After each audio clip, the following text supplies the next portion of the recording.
Steven Milhausen here, sportingnews.com, here at Ultimate Media Day for UFC 225. We're here with Colby Covington, as he'll be facing Rafael dos Anjos for the UFC interim welterweight title. Did you ever feel, when you were rising through the ranks, did you ever think you'd get to this point to be fighting for a world title?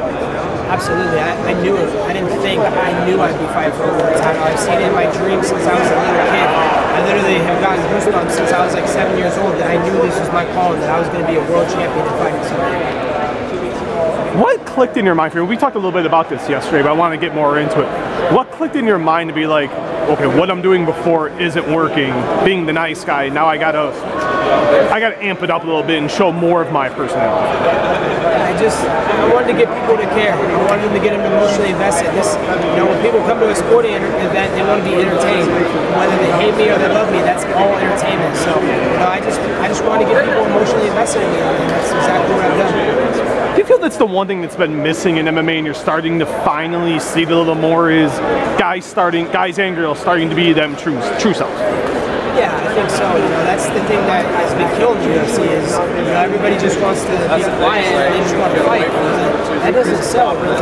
Everybody's so scared of what others' opinions think about them. And you shouldn't care. You should just open up. If you lose, you lose. But so people are concerned about winning and losing and being quiet and just trying to be a good fighter. That doesn't sell. People don't want to see that. It's going to be quiet in the arena when those guys fight. When I fight, you're going to see it's going to be loud. People are in the house.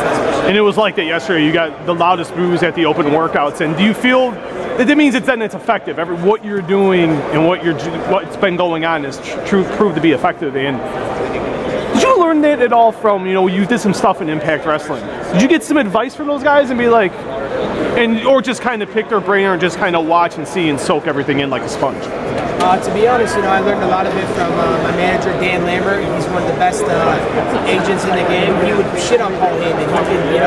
If they went in a battle, he'd make Paul Heyman look like an amateur. So I learned a lot from Dan Lambert, John Hartnett, and a guy, Stevie Richards, who's in the pro wrestling circuit. So, and then obviously Bobby Lashley. He's the one that brought me over to Impact Wrestling. So, I pick their brains a lot, and they give me a lot of help. How much fun was it? Because I cover wrestling too, and I thought the stuff you guys did, I thought was fantastic. And what was that like for you, being in a completely different circle? Oh, dude, it was so much fun, dude. I can't wait to do it again, man. I'm planning on going back to WWE after this. So Bobby Lashley's over in WWE now, so he's putting the hooks for us. Maybe we can get an MMA versus pro wrestling angle going again, like we did in Impact. And I really enjoy it, man. It's a lot less pressure and it's a lot more fun.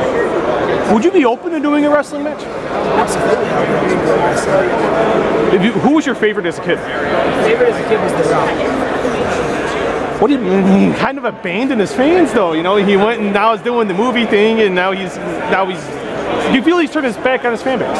Despite the fact that he's no longer wrestling. I mean, I can kind of relate. I'm out here. I don't care what the fans think of me. The fans hate me, so me and Rock have a lot in common. That's probably why I liked him growing up. We were talking to CM Punk earlier, and one of the reporters asked him about your style, and he said, "Tell him not to scream so much and be so loud." Is that something that you feel like you need to work on? Just be like, okay, or do you feel that you have to do that to get the point across? There's a time where you can be calm and collected. There's a time where you need to scream to get your point across.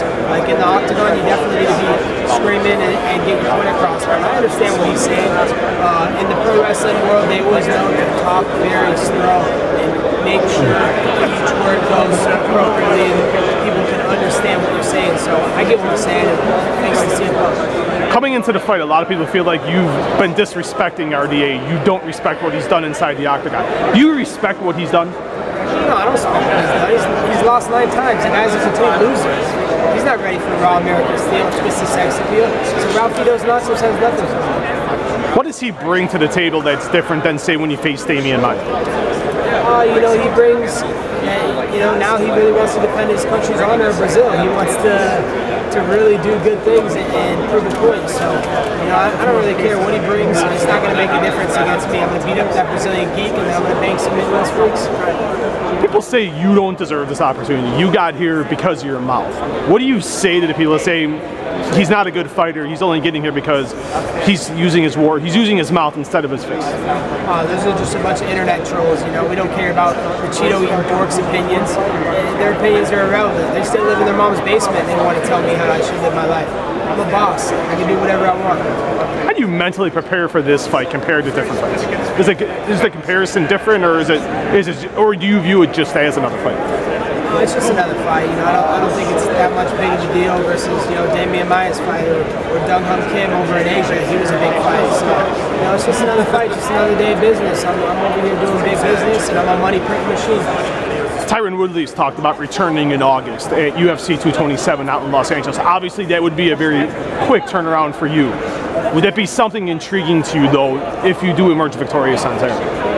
That's fake news. Everything Tyron Woodley says is complete fake news. The guy was saying he was good to fight last year and then against Nate Diaz or GSP, but as soon as UFC offered him me, all of a sudden he has to get shoulder surgery. So you can't believe anything Tyron Woodley says. A lot of the stuff he says is just to come out and get media headlines. So honestly, that guy's the fakest dude ever, so don't believe anything he says. Why do you think he's reluctant?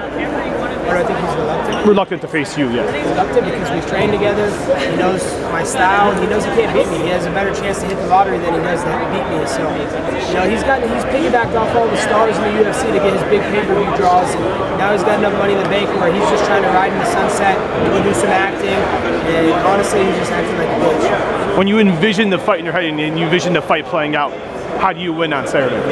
Saturday night, you know, the first round is going to take me. I'm going to beat the steroids out of Rafael dos Anjos, and then second or third round, I'm going to finish him. I'm going to knock him out unconscious, leave him in a pool of his own blood. Best of luck Saturday. And will you call Donald Trump? Of course, man. I'm calling for Trump, man. I'm calling to bring that belt to the White House, man. The Philadelphia Eagles, Golden State Warriors, what a disgrace. Bunch of losers, man. You know, you're not kneeling for our national anthem. You're not respecting Trump. I mean, let's be honest, you know, like, if you don't respect Trump, come show your disrespect for me. I'm at American Top Teams in the Creek. I'll beat up all you little pencil neck nerds, Steph Curry, Kevin Durant. You guys are freaking bunch of losers. Best of luck on Saturday, Colby.